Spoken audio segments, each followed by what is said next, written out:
सत्यार्थ प्रकाश के 8वें समोल्लास की 6ठी कक्षा में सबका स्वागत है। प्रकरण क्या चल रहा है कि सृष्टि कैसे बनी, सृष्टि को मेंटेन किसने किया, कैसे किया और सृष्टि की प्रलय कैसे होगी, ये विषय चल रहा है।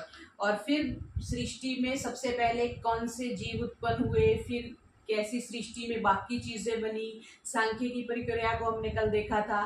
तो आज जहाँ से प्रारंभ कर रहे हैं, जो मेरे पास पुस्तक है उसमें 151 पृष्ठ के दूसरे प्रश्न से। तो महर्षि पूर्व पक्षी की तरफ से ये प्रश्न करते हैं अपने स्वयं को ही कि ईश्वर ने किन्हीं जीवों को मनुष्य जन्म, किन्हीं को सिंह आदि क्रूर जन्म, किन्हीं को हरिण, गाय, पशु आदि, किन्हीं को वृक्ष आदि, कीट, कीट, पतंग आदि जन्म दिए हैं। तो इससे परमात्मा में पक्षपात आता है। जैसे घर में एक पिताजी के 4 बच्चे हैं, किसी को आम दे दो, किसी को नाशपाती दे दी, किसी को एप्पल दे दिया, किसी को बेर दे दिया, तो देखने वाला ये कहेगा ना कि पिताजी तो पक्षपात कर रहे हैं, जो बड़ा प्यारा बच्चा उसको आम दे दिया और जिससे प्यार नहीं करते उसको बेर दे दिया। तो एक स्वाभाविक सी बात है कि सामने देखने वाले को ये लगेगा कि ये पक्षपात हो गया। तो वही उसी तरह से पूर्व पक्षी ये प्रश्न कर रहा है कि किसी को गाय बना दिया, किसी को कुत्ता, किसी को बिल्ली, किसी को मनुष्य, इससे तो परमात्मा पक्षपाती हो गया। तो महर्षि कह रहे हैं कि पक्षपात नहीं आता, क्योंकि उन जीवों के पूर्व सृष्टि में किए हुए कर्मानुसार व्यवस्था करने से जो कर्म के बिना जन्म देता तो पक्षपात आता। ठीक है, पिछली सृष्टि में इसको हम ऐसे समझ सकते हैं कि पिताजी ने ये प्रॉमिस किया था कि आज जो 10 काम करेगा उसको कल आम मिलेगा, और जो 8 काम मिलेगा उसको सेब मिलेगा, जो 6 काम मिलेगा उसको नाशपाती मिलेगी, और जो 1 काम मिलेगा करेगा उसको बेर मिलेगा। अब इस चीज का जो उस समय पिताजी जब फल बांट रहे हैं तब वो सामने वाले को नहीं पता, तो उसको लगा कि पक्षपात है, चारों बेटे इनके हैं और इनको पक्षपात किया है। लेकिन पिताजी की कंडीशन थी कि 10 काम करोगे तो आम मिलेगा, तो जिसने 10 काम किए थे उसको आम मिल गया, 8 वाले को सेब मिल गया, 6 वाले को नाशपाती मिल गई, जिसने 1 ही काम किया उसको बेर मिल गया। तो इसमें पिताजी पक्षपाती नहीं है, उन्होंने पहले नियम बना दिया था कि ये नियम है, उसके अनुसार उन्होंने दिया। ऐसे ही परमात्मा जो है वो नियम अनुसार देता है। आप जितना अच्छा करोगे उतना अच्छा फल मिलेगा, जितना बुरा करोगे उसका बुरा मिलेगा। परमात्मा किसी के साथ भी पक्षपात नहीं करता।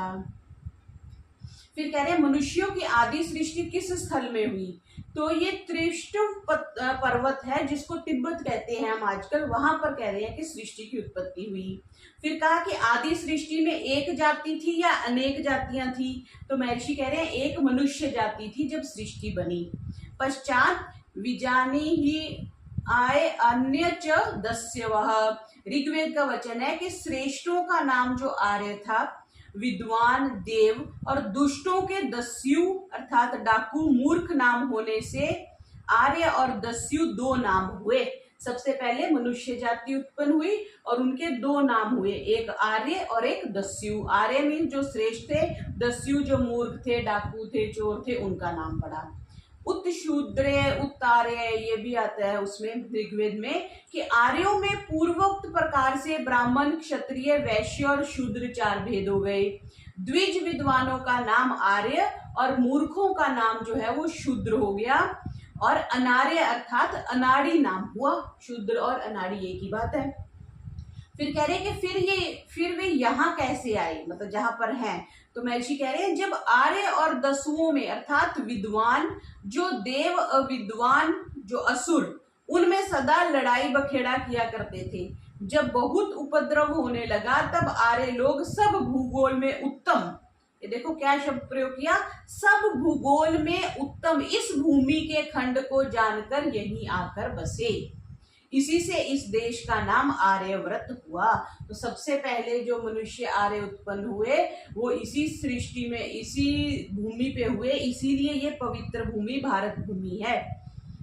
फिर कह रही है कि आर्यव्रत की अवधि कहाँ तक है, ये बहुत एक प्रसिद्ध है, ये योग दर्शन के भी एक सूत्र में बहुत विस्तृत व्याख्या आती है। तो ये मनुस्मृति का श्लोक देखिए क्या कह रहे हैं कि उत्तर में हिमालय, दक्षिण में विंध्याचल, पूर्व और पश्चिम में समुद्र, तथा सरस्वती पश्चिम में अटक नदी, पूर्व में दुष्द्वती जो नेपाल के पूर्व भाग पहाड़ से निकल के बंगाल के असम के पूर्व और ब्रह्मा के पश्चिम और होकर दक्षिण के समुद्र में मिली है, जिसको ब्रह्मपुत्र कहते हैं, और जो उत्तर के पहाड़ों से निकल के दक्षिण के समुद्र की खाड़ी में अटक मिली है। हिमालय की मध्य रेखा से दक्षिण और पहाड़ों के भीतर और रामेश्वर पर्यंत विंध्याचल के भीतर जितने देश हैं उन सबको आर्यव्रत इसलिए कहते हैं कि ये आर्यव्रत देव विद्वानों ने बसाया और आर्यजनों के निवास करने से इसका नाम आर्यव्रत हुआ। इधर ब्रह्मपुत्र नदी आ गई, इधर पूर्व में समुद्र आ गया, पश्चिम में समुद्र आ गया, और इधर हिमालय पर्वत आ गए और उधर विंध्याचल आ गए। उनके बीच की भूमि को आर्यव्रत कहा गया। फिर कह रहे प्रथम इस देश का नाम क्या था और इसमें कौन बसते थे। जब ये बात रखी तो क्या कह रहे हैं कि इसके पूर्व इस देश का नाम कोई भी नहीं था, ना कोई आर्यों के पूर्व इस देश में बसते थे। मतलब जो आर्य हैं वो इस धरती के प्रथम निवासी हैं, इसलिए इसको आर्यव्रत कहते हैं। ये बहुत से लोगों ने ये एक मुद्दा उठा दिया ना कि आर्य लोग बाहर से आए थे, क्योंकि जब हमने ये बात रखी कि मुस्लिम लोग बाहर से आए थे, ईसाई लोग बाहर से आए थे, तो वामपंथियों ने ये एक प्रथा चला दी, एक ये विचार समाज में फैला दिया कि आर्य भी बाहर से आए थे। तो आचार्य धर्मवीर जी ने बहुत अच्छी इसकी व्याख्या करी थी जब ये प्रश्न उठा था कि आर्य ही इस भूमि के मूल निवासी हैं।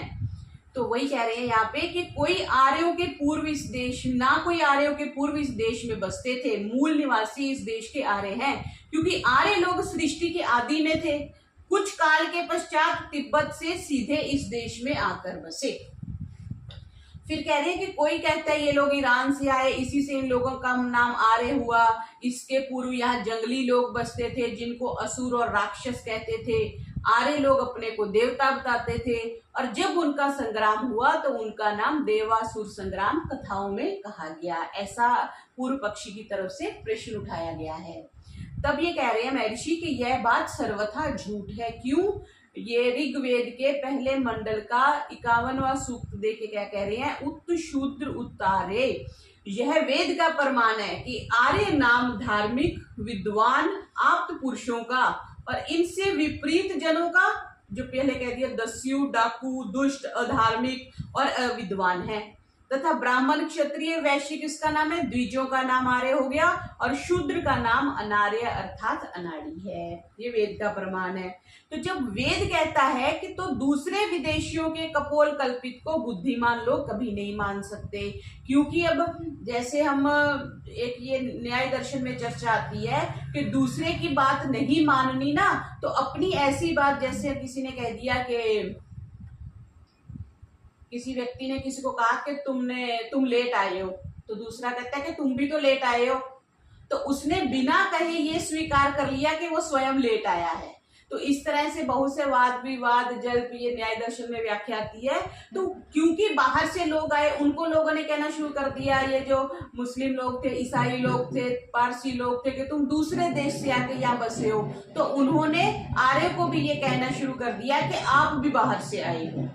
तो ये महर्षि कह रहे हैं कि देवासुर संग्राम में आर्यवर्तीय अर्जुन और महाराजा दशरथ आदि हिमालय पहाड़ में आर्य दस्यु मलेच्छ असुरों का जो युद्ध हुआ था, उसमें देव अर्थात आर्यों की रक्षा और असुरों के पराजय करने को सहायक हुए थे। असुरों का और आर्यों का युद्ध हुआ था, इस बात को महर्षि मानने हैं कि इससे यह सिद्ध होता है कि आर्यव्रत के बाहर चारों ओर जो हिमालय के पूर्व, आग्नेय, दक्षिण, नैऋत्य, पश्चिम, वायव्य, उत्तर और ईशान देशों में मनुष्य रहते हैं, उन्हीं का नाम असुर सिद्ध होता है। जैसे मैं कह दूं कि इस शहर के अंदर जो लोग बसते हैं उनका नाम उत्तराखंडी है, तो उसके उत्तराखंड के बाहर जो रहते हैं वो नॉन उत्तराखंडी हो गए, मतलब अंदर बसने वाले आर्य हो गए, तो बाहर बसने वाले अनार्य हो गए।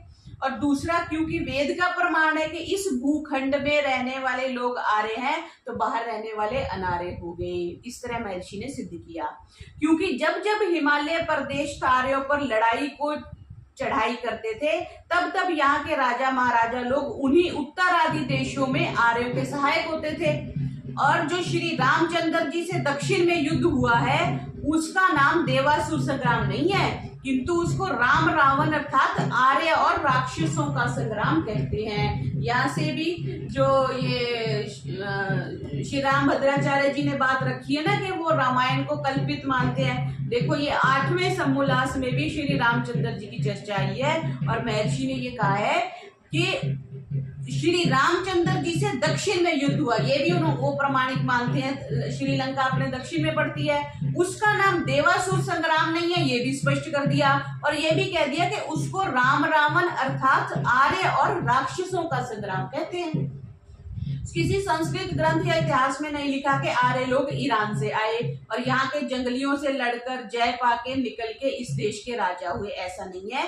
पुनः विदेशियों का लेख माननीय कैसे हो सकता है? तो विदेशियों को तो क्योंकि हम विदेशी कह रहे थे तो उन्होंने ये कहना शुरू कर दिया कि तुम भी विदेशी हो, और अपनी बुद्धि का जिन्होंने प्रयोग नहीं किया उन्होंने भी ये कहना शुरू कर दिया कि हाँ हम भी आए। जैसे मैं चोर तू चोर, किसी ने बोला तू चोर, बोला तू चोर, तो हम दोनों ही चोर, तो दोनों एक सर के हो गए। इस दृष्टि से आर्यों को बाहर से आया हुआ लोग कहने लग गए। फिर ये एक और मनुस्मृति का श्लोक देखे कह रहे हैं कि जो आर्यव्रत देश से भिन्न देश है वे दस्यु देश और मलेच्छ देश कहलाते हैं। इससे भी यह सिद्ध होता है कि आर्यव्रत से भिन्न पूर्व देश से लेकर ईरान, उत्तर, वायव्य, पश्चिम देशों में रहने वालों का नाम दस्यु, मलेच्छ और असुर है। नैऋत्य, दक्षिण और आग्नेय दिशाओं में आर्यव्रत देश से भिन्न रहने वाले मनुष्यों का नाम राक्षस है। जैसे ये श्रीलंका वाले लोग हो गए, इनका नाम राक्षस हो गया, और दूसरी तरफ रहने वाले ये जो ईरान की तरफ रहने वाले वो मलेच्छ हो गए। अब भी देख लो, हबशी लोगों का स्वरूप भयंकर जैसा राक्षसों का वर्णन किया जाता है वैसे ही दिखता है। बिल्कुल आप आगे चले जाओ, दक्षिण अफ्रीका की तरफ चले जाओ तो वही बात कर रहे हैं। और आर्यव्रत की सूद पर नीचे रहने वालों का नाम नाग और उस देश का नाम पाताल इसलिए कहते हैं कि ये वह देश आर्यवर्ती मनुष्यों के पाद अर्थात पग के तले है, इसलिए पाताल का नाम पाताल पड़ा कि पग के तले होने से। उसको नागवंशी अर्थात नाग नाम वाले पुरुष के वंश के राजा होते थे। अगर आपने महाभारत ध्यान से देखी हो तो अर्जुन एक बार वो नागवंश में चले गए और वहां के राजा की पुत्री से उनका विवाह हुआ था, नाम तो मुझे अभी नहीं स्मरण में आ रहा। तो सोचने की बात है कि वो नागवंश था तो उन्होंने उसमें नाग भी दिखाए हैं कि, लेकिन उनके सिर पे ऐसा एक पिक्चराइज उन्होंने ऐसा किया है। लेकिन महर्षि क्या कह रहे हैं कि उनको नागवंशी अर्थात नाग नाम वाले पुरुष के वंश के राजा होते थे। उसी की, हाँ ये आ गई बात, अलूपी, ये महाभारत में भी शो भी किया उन्होंने बी.आर. चोपड़ा जी ने, कि उसी की अलूपी राजकन्या से अर्जुन का विवाह हुआ था। अर्थात इक्ष्वाकु से लेकर कौरव पांडव तक सर्व भूगोल में आर्यों का राज्य था और वेदों का थोड़ा थोड़ा प्रचार आर्यव्रत से भिन्न देशों में भी रहा। वेदों का प्रचार आर्यव्रत से भिन्न भिन्न देशों में भी थोड़ा थोड़ा रहा, लेकिन इक्ष्वाकु वंश से लेकर के कौरव पांडव तक सर्व भूगोल में आर्यों का राज्य था। इसमें यह प्रमाण है कि ब्रह्मा का पुत्र विराट, विराट का मनु, मनु के मरीचि आदि 10 और इनमें स्वयं भवादि 7 राजा, उनकी संतान इक्ष्वाकु आदि राजा जो आर्यव्रत के प्रथम राजा हुए जिन्होंने ये आर्यव्रत बसाया है। अब अभाग्योदय से और आर्यों के आलस्य और परमार्थ परस्पर के विरोध से अन्य देशों के राज्य करने की तो कथा ही क्या कहनी, किंतु आर्यव्रत में भी आर्यों का अखंड स्वतंत्र स्वाधीन निर्भय राज्य इस समय नहीं है। क्योंकि महर्षि ने जब ये सत्यार्थ प्रकाश लिखा तब अंग्रेजों का राज्य चला था, ईसाइयों का राज चला था, इस दृष्टि से महर्षि ने लिखा है। और आज भी ये बात उतनी ही सत्य है। अभी भी कल भी कोई बता रहा था कि केदारनाथ जी में जाने के टाइम यात्रियों को वो जबरदस्ती कर रहे थे कि आप घोड़ों पे ही बैठो, पैदल नहीं जाना। तो बड़ी बुरी तरह से वो लोग मतलब परेशान हो रहे थे। तो हम अपने स्वयं देश में रहते हुए अपने धार्मिक स्थलों पर हम निर्भीक होकर नहीं जा सकते। तो ये बात उतनी सही है कि आर्यों का अखंड स्वतंत्र स्वाधीन निर्भय राज्य इस समय नहीं है। जो कुछ है सो भी विदेशियों के पादाक्रांत हो रहा है। कुछ थोड़े राजा स्वतंत्र हैं, दुर्दिन जब आता है तब देशवासियों को अनेक प्रकार का दुख भोगना पड़ता है। जैसे बांग्लादेश की स्थिति हो रही है, दुर्दिन मीन्स जब बुरे दिन आते हैं तब देशवासियों को अनेक प्रकार के दुख भोगने पड़ते हैं। कोई कितना ही करे, ये लाइन अंडरलाइन कर लेंगे जी, कि कोई कितना ही करे परंतु जो स्वदेशी राज्य होता है वह सर्वोत्तम उत्तम होता है। ठीक है, तो जो 1857 का जो प्रथम स्वतंत्रता संग्राम हुआ था उसको करवाने वाले उसके मूलभूत जो महर्षि दयानंद जी थे, और उसमें भी उन्होंने अंडरग्राउंड होके बहुत सारे स्वतंत्रता सेनानी तैयार किए थे और उस संग्राम को उन्होंने लीड किया था। तो स्वदेशी राज्य जो होता है वह सर्वोपरि उत्तम होता है, अथवा मत मतांतर के आग्रह रहित अपने और पराये का पक्षपात शून्य प्रजा पर पिता माता के समान कृपा, न्याय और दया के साथ विदेशियों का राज्य भी पूर्ण सुखदायक नहीं है। चाहे वो विदेशी का राज्य कितना ही अच्छा हो, कितना ही वो कहते थे कि उनके आने से बड़ी डेवलपमेंट हो गई, ये हो गया वो हो गया, तो महर्षि कह रहे कितना ही अच्छा हो लेकिन उनका राज्य पूर्ण सुखदायक कभी नहीं हो सकता। अब भी जो भारतीय लोग दूसरे देशों में जाते हैं, हमारे यहाँ बड़ा वो ट्रेंड तो है कि फॉरेन चले गए, माँ बाप भी बड़े प्राउड से बोलते मेरा बच्चा कनाडा चला गया, मेरा बच्चा अमेरिका चला गया, ऑस्ट्रेलिया चला गया, लेकिन वहां पे हम सेकंड क्लास सिटीजन तो है ही ना। भले ही सिटीजनशिप भी जिनको मिल गई है वो सारे राइट्स उनके पास नहीं है जो वहां के जो पैतृक लोग हैं उनकी है। तो अपना देश जो होता है वो अपना ही होता है। और इसी का आपको महर्षि कह रहे हैं कि परंतु भिन्न भिन्न भाषा, पृथक पृथक शिक्षा और अलग व्यवहार का विरोध छूटना अति दुष्कर है। क्योंकि भारत में भी तो कितनी भाषाएं हैं ना, जैसे दक्षिण वाले हैं वो उत्तर वालों को इतना सहानुभूति से या इतनी मित्र मैत्री भाव से नहीं देखते। तो क्यों? क्योंकि भिन्न भाषा होगी, पृथक पृथक शिक्षा होगी, अलग रहन सहन हो गया, अलग व्यवहार का विरोध छूटना क्या है? अति दुष्कर है। बिना इसके छूटे परस्पर का पूरा उपकार और अभिप्राय सिद्ध होना कठिन है।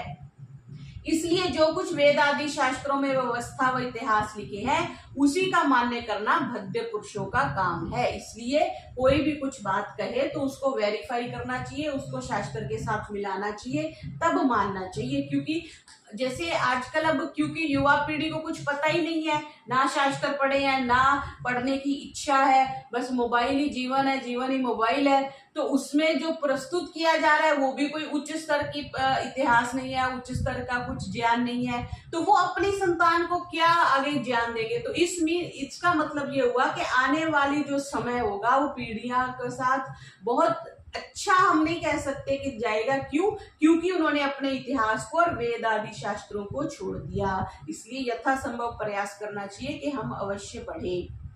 फिर कह रहे जगत की उत्पत्ति में कितना समय व्यतीत हुआ, तो उस समय की ये गणना महर्षि की, अब तो इससे बढ़ गई है। 1 अरब 96 करोड़ कई लाख कई सहस्र वर्ष जगत की उत्पत्ति और वेद के प्रकाश होने में आए हैं। दोनों चीजें, जब भी सृष्टि बनी उसके साथ ही वेद आ गए। इसका स्पष्ट व्याख्यान मेरी बनाई भूमिका, जिसको ऋग्वेद आदि भाष्य भूमिका में लिखा है, देख लीजिए।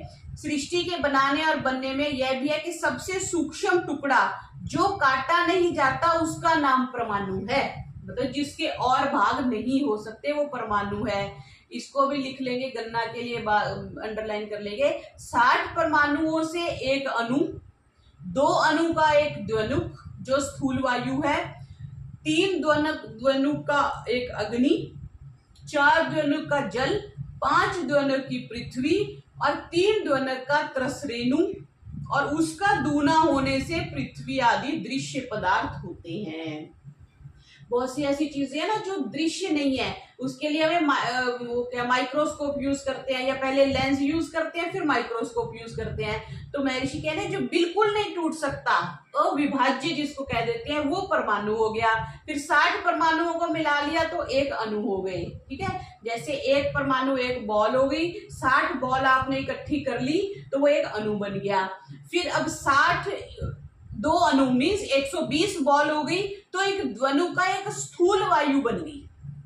फिर 3 द्वनु का अग्नि हो गई, इसको आप नीचे से देखेंगे, वायु ऊपर हो गई, फिर अग्नि आ गई 3 की, फिर 4 का जल आ गया, 5 की पृथ्वी आ गई। पृथ्वी सबसे ज्यादा हमें मतलब ये सारी चीजें दिखती है ना, वायु से दिखती है, आकाश तो हमें दिखता ही नहीं है।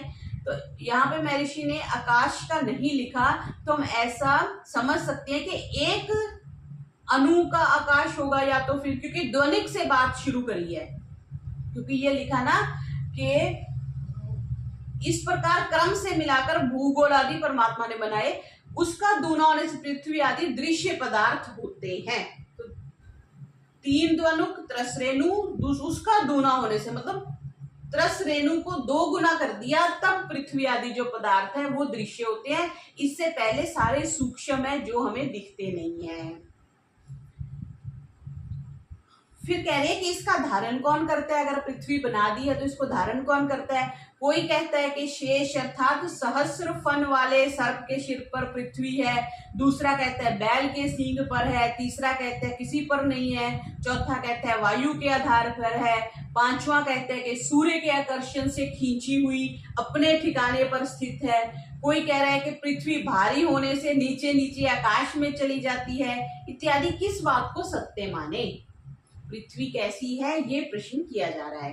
तो महर्षि कह रहे हैं जो शेष सर्प और बैल के सींग पर धरी हुई पृथ्वी स्थित बतलाता है, उसको पूछना चाहिए कि सर्प और बैल के माँ बाप के जन्म समय किस पर थी। अगर कह रहे हैं बैल के सिर पर है, तो बैल का जब जन्म हुआ, जन्म तो कभी हुआ होगा, तब पृथ्वी उससे पहले कहां पर थी, ये प्रश्न है। फिर सर्प और बैल आदि किस पर है, अगर बैल कहीं ना कहीं तो खड़ा है ना, अगर उसके सिर पे पृथ्वी खड़ी है तो बैल कहां पर खड़ा है। बैल वाले मुसलमान तो चुप ही कर जाएंगे, परंतु सर्प वाले कहेंगे कि सर्प जो है वो कूर्म पर, कूर्म जल पर, जल अग्नि पर, अग्नि वायु पर, वायु आकाश में ठहरी है। वही अनवस्था दोष आता रहेगा, वहां पे ऐसे करके उनसे पूछना चाहिए कि ये सब किस पर है, तो अवश्य कहेंगे कि परमेश्वर पर है। जब कोई उनसे पूछेगा कि शेष और बैल किसका बच्चा है, तो कहेंगे कश्यप, कद्रु और बैल गाय का, ऐसा बोलेंगे। तो कश्यप मरीचि, मरीचि मनु, मनु विराट, विराट ब्रह्मा का पुत्र, ब्रह्मा आदि सृष्टि का था। जब शेष का जन्म ना हुआ तो उससे पहले 5 पीढ़ी हो चुकी थी, तब किसने धारण की थी, अर्थात कश्यप के जन्म के समय पृथ्वी किस पर थी, वही प्रश्न आ गया। तो जो तेरी चुप तो मेरी भी चुप, तो लड़ने लग जाएंगे। तो इसका सच्चा अभिप्राय ये है कि जो बाकी रहता है उसको शेष कहते हैं। ये तो हमें पता ही है, बैलेंस 7 - 5 किया तो 2 बच गया ना, तो हम 2 को शेष कहते हैं। सो किसी कवि ने शेष धारा पृथ्वी उक्तम, ऐसा कहा कि शेष के आधार पृथ्वी है। दूसरे ने उसके अभिप्राय को ना समझकर सर्प की मिथ्या कल्पना कर ली, परंतु जिस लिए परमेश्वर उत्पत्ति और प्रलय से बाकी पृथक रहता है, इससे उसको शेष कहते हैं। किसको शेष कहते हैं जी, परमात्मा के लिए शेष शब्द प्रयोग हुआ है, प्रलय और सृष्टि से जो भिन्न रहता है। परंतु जिसलिए परमेश्वर उत्पत्ति और प्रलय से बाकी, ना तो उसकी उत्पत्ति होती है, बाकी सारी चीजों की तो उत्पत्ति होती है, प्रलय होती है तो बाकी सारी चीजें नष्ट हो जाती हैं, उससे वो पृथक रहता है, इसलिए उसको शेष कहते हैं, और उसी के आधार पर पृथ्वी है। देखो कितनी सुंदर व्याख्या करी है महर्षि ने यहाँ पे। फिर आगे कह रहे हैं सत्यनुद्भिता भूमि, ये भी ऋग्वेद का वचन है, जो त्रैकाल बाध्य, जिसका कभी नाश नहीं होता, उस परमेश्वर ने भूमि, आदित्य और सब लोकों को धारण किया हुआ है। किस परमेश्वर ने, जिसका कभी नाश नहीं होता। फिर उक्षादाधार पृथ्वी उद्याम, ये भी ऋग्वेद में आया है कि इस शब्द को देखकर किसी ने बैल का ग्रहण किया होगा, क्योंकि उक्षा बैल का भी नाम है। ये जब हम निरुक्त पढ़ते हैं उसमें आता है कि एक शब्द के बहुत सारे व्याख्या हो जाती है, जैसे गौ से सूर्य की किरणें, गौ से पृथ्वी, गौ से गाय, गौ से इंद्रियां। तो वही संदर्भ देख के बताना होता है कि ये यहाँ पर कौन सा अर्थ लगेगा। तो यहाँ महर्षि कह रहे हैं उक्षा बैल का भी नाम है, परंतु उस मूड को यह विदित ना हुआ कि इतने बड़े भूगोल के धारण करने का सामर्थ्य बैल में कहाँ से आएगा। भले ही बैल में सामर्थ्य होता है, लेकिन बस वो एक बैलगाड़ी खींच सकता, पूरी पृथ्वी कहाँ से वहन करेगा। इसलिए उक्षा वर्षा द्वारा भूगोल के सेचन करने से सूर्य का नाम है। उक्षा वर्षा द्वारा भूगोल के सेचन करने से सूर्य का नाम है। उसने अपने आकर्षण से पृथ्वी को धारण किया हुआ, ये तो हमें मालूम है कि वो क्योंकि तभी तो वो सूर्य की परिधि में ही पृथ्वी घूमती है, नहीं तो इधर उधर हो जाए। परंतु सूर्य आदि का धारण करने वाला बिना परमेश्वर के दूसरा कोई भी नहीं है। फिर कह रहे हैं कि इतने बड़े बड़े भूगोलों को परमेश्वर कैसे धारण कर सकता होगा। तो कह रहे हैं जैसे अनंत आकाश के सामने बड़े बड़े भूगोल कुछ भी, अर्थात समुद्र के आगे जल के छोटे कण कुछ भी नहीं है, वैसे अनंत परमेश्वर के सामने असंख्यात लोग एक परमाणु के तुल्य भी नहीं कह सकते। बहुत बड़ा है परमात्मा, बहुत ही बड़ा है, मतलब उसके सामने हमारी पृथ्वी कुछ भी नहीं है। और ऐसे असंख्य कह दिया, असंख्य लोक हैं, हमारी पृथ्वी लोक है ना, एक ऐसी सूर्य लोक है, चंद्र लोक है, जिसको बहुत से और इन्होंने कल्पनाएं कर ली, पितरी लोक कर दिया, स्वर्ग लोक कर दिया, नर्क लोक कर दिया। तो कह रहे हैं कि अनंत परमेश्वर के सामने असंख्यात लोग एक परमाणु के तुल्य भी नहीं कह सकते। वह बाहर भीतर सर्वत्र व्यापक विभू प्रजासु, यह यजुर्वेद का वचन है कि वह परमात्मा सब प्रजाओं में व्यापक होकर सबका धारण कर रहा है। जो वह ईसाई मुसलमान पुरानियों के कथानुसार विभू ना होता तो इस सब सृष्टि का धारण नहीं कर सकता, क्योंकि बिना प्राप्ति के किसी को भी कोई धारण नहीं कर सकता। अगर परमात्मा विभू नहीं होता तो सृष्टि को धारण नहीं कर सकता। अगर पृथ्वी लोक को अगर उसने धारण कर भी लिया तो सूर्य लोक को कौन धारण करेगा। तो इतना बड़ा तो होना चाहिए ना, जैसे किसी का जितना बड़ा फार्म हाउस होता है, ये बड़े बड़े अमीर लोग होते हैं, इनके बड़े बड़े फार्म हाउस होते हैं, तो वो अपने घर में बैठे हैं तो 20 एकड़ 30 एकड़ जितनी बड़ी जमीन है तो वहां तक उनका आधिपत्य है ना। तो वहां बैठे हैं तो वहां भेजेंगे, हाँ उधर फसल हुई कि नहीं हुई, उधर पानी लगा के नहीं लगा, तो जहां व्यक्ति बैठा है वहां उसका आधिपत्य है। अब सूर्य लोक भी मैनेज हो रहा है, चंद्र लोक भी मैनेज हो रहा है, मंगल ग्रह भी हो रहा है, बुध भी हो रहा है, सारे जितने भी अपने को ग्रह उपग्रह पता है मैनेज हो रहे हैं। इसका मतलब परमात्मा का आधिपत्य वहां भी है और यहाँ भी है, तभी मैनेज हो रहे हैं। ये बात महर्षि कह रहे हैं। फिर कह रहे कोई कहे कि सब लोग परस्पर आकर्षण से धारित करते होंगे, पुनः परमेश्वर के धारण करने की क्या अपेक्षा है। जैसे वो गुरुत्वाकर्षण से, गुरुत्वाकर्षण तो पृथ्वी का हो गया ना, सूर्य और पृथ्वी आपस में है, पृथ्वी और चंद्रमा आपस में बंधे हुए हैं, तो कह रहे हैं कि परस्पर समझ लो, परमात्मा को मानने की क्या जरूरत है। तो कह रहे हैं उनको यह उत्तर देना चाहिए कि यह सृष्टि अनंत है या शांत। शांत हो गई जिसका एंड है, अनंत जिसका कोई एंड नहीं है। पर जो अनंत कहे तो आकार वाली वस्तु अनंत कभी नहीं हो सकती। कुर्सी को कितना अनंत कर लोगे आप, आजकल बड़े बड़े सोफे आ गए हैं ना, तो कितना वो बड़ा हो जाएगा सोफा। अब सोफा ही चलो इमेजिन करो, उसको एक्सटेंड करते जाओ, क्या इतना बड़ा सोफा हो सकता है कि वो सूर्य तक चला जाए, चांद तक चला जाए, नहीं हो सकता। तो जो भी शांत चीज है वो क्या है, आकार वाली नहीं हो सकती। हवा को आप निराकार है, उसको एक कंपैरिजन से कह सकते हो कि जो हवा है वो अनंत है। कहाँ भी देखो, अमेरिका में भी है, कनाडा में भी, ऑस्ट्रेलिया में भी, भारत में भी, भारत के भी हर एक शहर में हवा है। तो एक समझाने की दृष्टि से हम कह सकते हैं कि हवा जो है वो अनंत है। तो जो शांत कहे तो उनके भाग सीमा, अर्थात जिसके परे कोई दूसरा लोक नहीं है, वहां किसके आकर्षण से धारण होगा। जैसे समष्टि और व्यष्टि, अर्थात जब सब समुदाय का नाम बन रखते हैं तो समष्टि कहलाता है। सब समुदाय का जब हमने इकट्ठा कर लिया उसको समष्टि कह दिया, और एक एक वृक्ष आदि की गणना, भिन्न भिन्न गणना करें तो व्यष्टि कहलाता है। वैसे सब भूगोलों की समष्टि गिनकर जगत कहें तो सब जगत का धारण और आकर्षण का कर्ता बिना परमेश्वर के दूसरा कोई नहीं हो सकता। इसलिए जो सब जगत को रचता है वही सदाधार पृथ्वी उत्द्याम ते माम कस्मै देवाय हविषा विदेम, ये यजुर्वेद का वचन है। जो पृथ्वी आदि प्रकाश रहित लोक लोकांतर पदार्थ तथा सूर्य आदि प्रकाश सहित लोक और पदार्थों की रचन और धारण करता है, उसका नाम परमात्मा है। और जो सब में व्यापक हो रहा है वही सब जगत का कर्ता और धारण करने वाला है। फिर कह रहे हैं पृथ्वी आदि लोग घूमते हैं या स्थिर हैं, तो महर्षि कह रहे हैं घूमते हैं। तो कितने ही लोग कहते हैं सूर्य घूमता है पृथ्वी नहीं घूमती, दूसरे कहते हैं पृथ्वी घूमती है सूर्य नहीं घूमता। इसमें सत्य क्या माना जाए।